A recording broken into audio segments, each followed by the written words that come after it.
Hello everyone, thank you again. As everyone has said, thank you so much for being here tonight and being so patient with the last group. So my name is Kimberly Gona. I'm Sarah Taggart. I'm Josh Rangel. I'm Jerome Cadet. And we are Investing in Youth Part 2. For our Serving, Organizing, and Learning project, we've decided to work with the youth in the community and follow suit after our instructor, Becca, when she was an Invest in the CLP program. She was investing in youth, the original group. So we're just kind of a tag team off of that. So let us tell you a little bit about our project. The problem that we are addressing is the lack of exposure for youth with regard to the opportunities within higher education. This lack of awareness is, in our opinion, the primary reason students do not fully engage with the opportunities or ultimately pursue higher education. As a corollary to this lack of awareness, students do not actively develop their interests and passions, interests and capacities in the areas of their passion, and we cannot let this stand. Can we, Sarah? No, in fact, we're focusing on this issue in two ways. First, we're planning a spring event where we will hope to expose elementary school youth to college as a possibility, especially to students that may not otherwise consider college as a possibility. The second way we're doing this is by planning a college preparation program at Silver Creek High School, where we hope to increase awareness of the high school students of what college is really like. So why are we doing this? So this is after 3.5 years of being in college. I feel like I've just finally figured out how to really engage my whole being in being a college student. And I'd really like to share that with high school students, and I know my co-team members can do the same, and the guest speakers that we are going to invite to our college information sessions. Also, this is an opportunity to expose and engage youth with service learning via our project. We serve as an example of what it's like to engage in a participatory action research project and show them what service learning is all about. And then in terms of the spring event, statistically underrepresented youth are becoming even more underrepresented within at colleges within Colorado. As you can see on this graph, it's percentage of Colorado high school grads of color enrolling, and it's steadily been going down from 1995 to 2009. And through both these projects, we are both directly addressing the issue of educational equity through the spring event and inviting potential college students to engage early on with the process of service learning. So it's happening in both ways. So the spring event will take place on April 5th, 2014, here on the CU campus. We're partnering with Teach for America, Rise Colorado, and Family Learning Center to invite elementary school youth and their families to campus. We are partnering with CU student groups and organizations to make this a fun field day for everyone involved. Great, so the goals that we have for the spring event, first and foremost, being able to expose elementary school kids and their families to the university. That's the first goal. The second goal would be to be able to raise money, roughly around $3,000, to be able to afford the event and be able to pay for the activities as well as the food that we want to have at this event. Third, we want to specifically get kids from the Denver metro area as well as from Boulder Valley School District. As Sarah said earlier, we are partnering with Rise Colorado and Teach for America, who are both organizations who serve the underrepresented population in the Denver metro area, and the Family Learning Center serves the underrepresented population here in Boulder.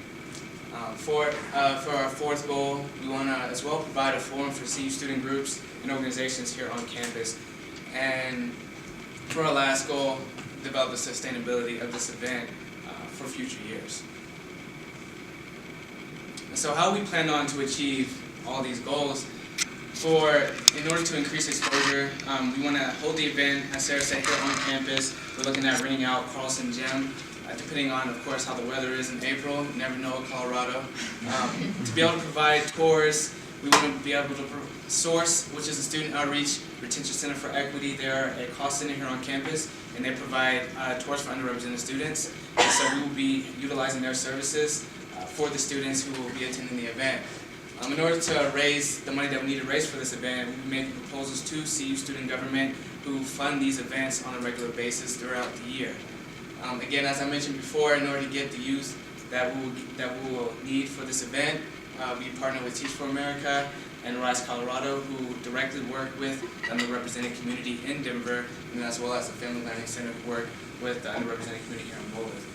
And then, so to get student groups and resources here on campus to collaborate with us in order to make this event possible, we have reached out already to roughly around 20 student organizations and cost centers and resource centers here on campus, and we are putting together a focus group that will happen next Tuesday, and there we will be able to kind of bounce ideas off of each other and have an open dialogue about what we all want this event to look like specifically and what resources can each student organization bring to this event. And then for sustainability-wise, we again are not only recruiting the resource centers and these organizations to help with this event, but as well as the underclassmen here at the university to help us not just attend the event, but help us put on the event, do a lot of behind the scenes to hopefully develop the sustainability aspect of the event. For the college preparation program at Silver Creek High School, we're working with the upperclassmen at Silver Creek High School, and we're planning to put on 1 to 2 sessions per month with specific topics and bring in guest speakers. And we're hoping to encourage a lot of dialogue and discussion between the students and the guest speakers, maybe the college students that we bring in to speak, so that it's a dynamic experience. Great, so I'm really excited to tell you all about the Silver Creek portion of our project because I graduated from there in 2011, so it's near and dear to my heart. And I wish that we had had a college preparation program when I was there. So obviously our first goal is to create and organize this college preparation program. And knowing that there's a total of 600 upperclassmen, juniors, and seniors in the high school, we hope to reach out to a third of them. So as Sarah mentioned, there will be about 1 to 2 sessions each month. And the idea is not that the students have to come to every single one, but if the topic seems engaging to them and is relevant to their life, then we would hope that they would come. So over the course of the entire next semester, to reach out to 200 of them. Along with this, we'd also like to create a space for these students, Silver Creek students, CU students, and any of the other guest speakers to develop relationships. We don't want this to be a panel where the speakers are up at the front of the classroom and the students are just sitting silently listening to them talk. We really want it to be inclusive and dialogue-based. And so, if something's relevant to the student's life later on, they can reach out to the speakers and help foster those relationships. And then obviously we want to help provide sustainability for this project in future years because we really want this to be something that's going to be ongoing for the students of Silver Creek and not just the upperclassmen that are there right now.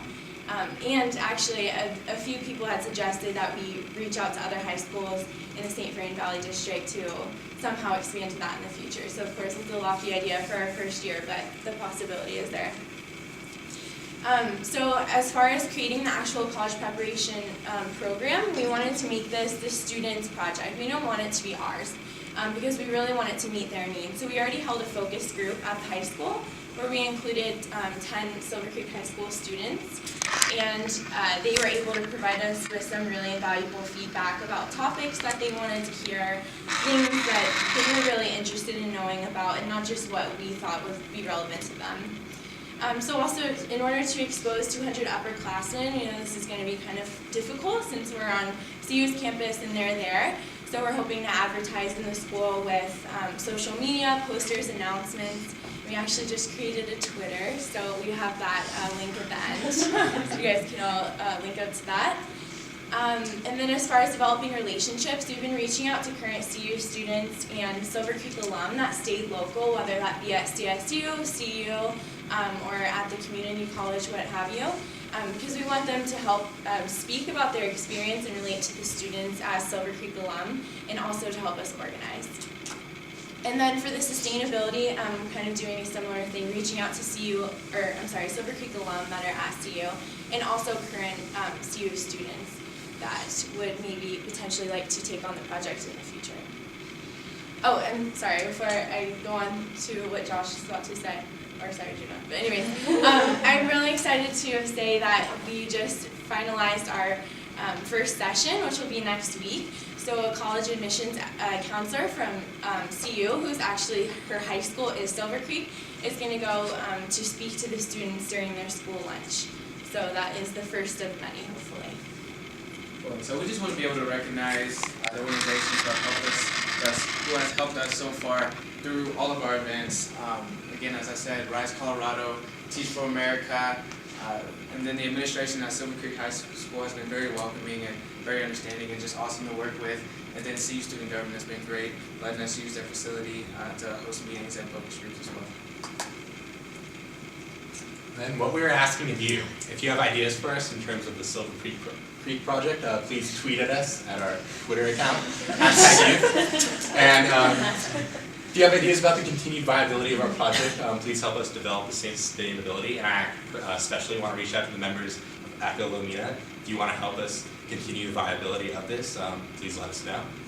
And finally, if you're a member or know of any student groups or organizations on campus that would like to get involved with the spring event, please let us know. Thank you.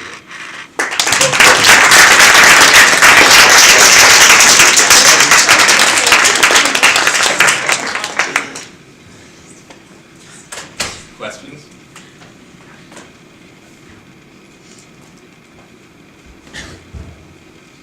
What sort of activities are going to be going on for the field day? Is it going to be mainly athletic, or is it going to be like other questions? So that's something that we're hoping to discuss in our focus group next week when we meet with all these resource centers and cost centers and student organizations who are going to be there.